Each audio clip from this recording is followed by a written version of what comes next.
श्री शिवाय नमस्तुभ्यम। एक कटोरी मूंग, 5 बेलपत्र और गुड़ का उपाय, और बुधवार की अष्टमी या प्रदोष में दूर्वा का उपाय।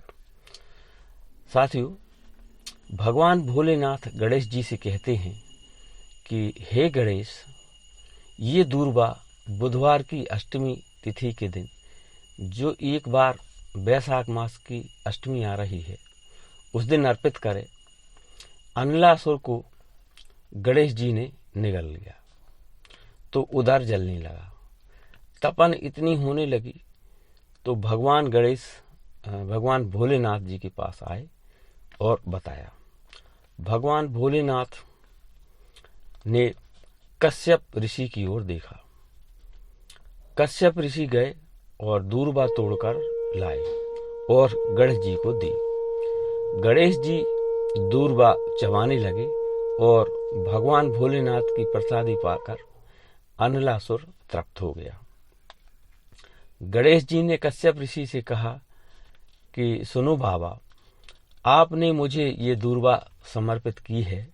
ये दूर्वा जो मुझे देगा वह वैभव को प्राप्त होगा। यानी ये दूर्वा जो समर्पित करेगा भगवान को, उसे समस्त प्रकार के वैभव प्राप्त हो जाएंगे।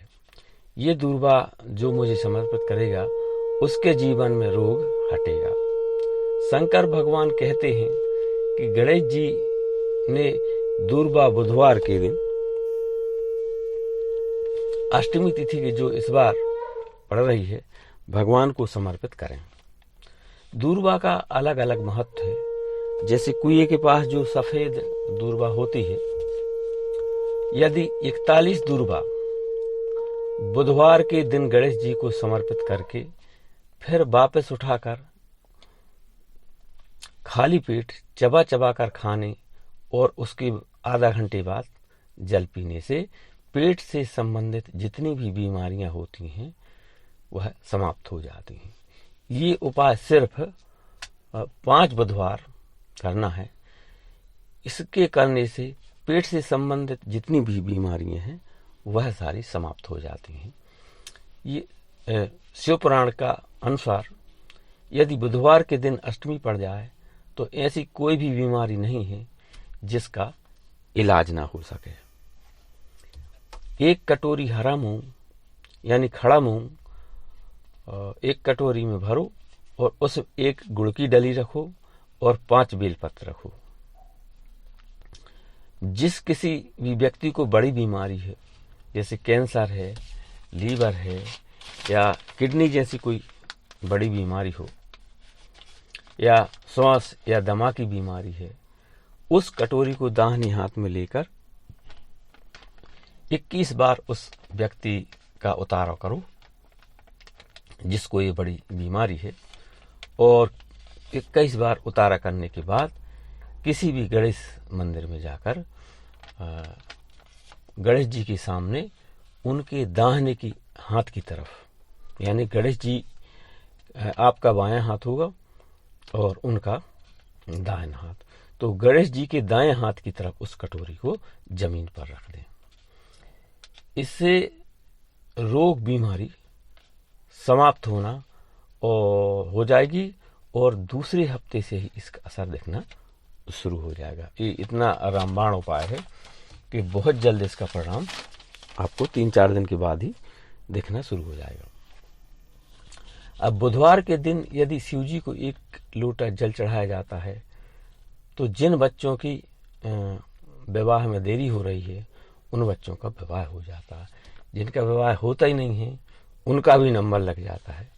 विवाह में देरी हो रही हो तो अशोक सुंदरी वाली जगह पर हल्दी लगाएं और तो शादी हो जाएगी।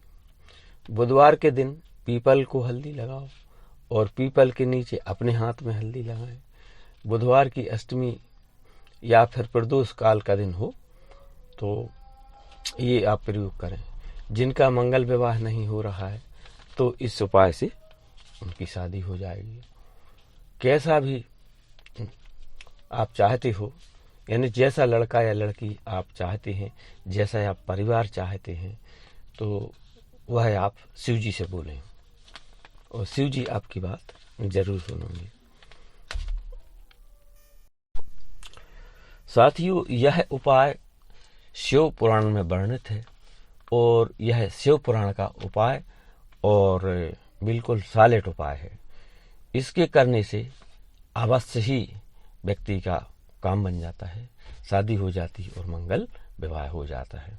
यानी आप बुधवार के दिन शिव जी को जल अर्पित करें, अशोक सुंदरी वाली जगह पर हल्दी लगाएं और इसके बाद पीपल को हल्दी लगाएं और पीपल के नीचे स्वयं अपने हाथ में, यानी लड़का या लड़की के हाथ में हल्दी लगाएं। तो इस उपाय के करने से आपका मंगल विवाह जरूर हो जाता है। और कई बार क्या होता है कि जैसा घर या वर हम चाहते हैं वैसा नहीं मिलता है, तो ये बात आप शिव जी से जरूर कहें, निवेदन करें, तो बिल्कुल आपकी सुनवाई होगी। आपकी बात शिव जी सुनते हैं और आप जैसा लड़का या लड़की या जैसा घर परिवार चाहते हैं वैसी जगह आपका संबंध होगा। श्री शिवाय नमस्तुभ्यम। वीडियो पसंद आए तो लाइक, शेयर और सब्सक्राइब करें। फेसबुक और इंस्टाग्राम पर फॉलो करें और अपने दोस्तों और रिश्तेदारों को शेयर जरूर करें, जिससे वह भी इसका लाभ ले सकें। श्री शिवाय नमस्तुभ्यम।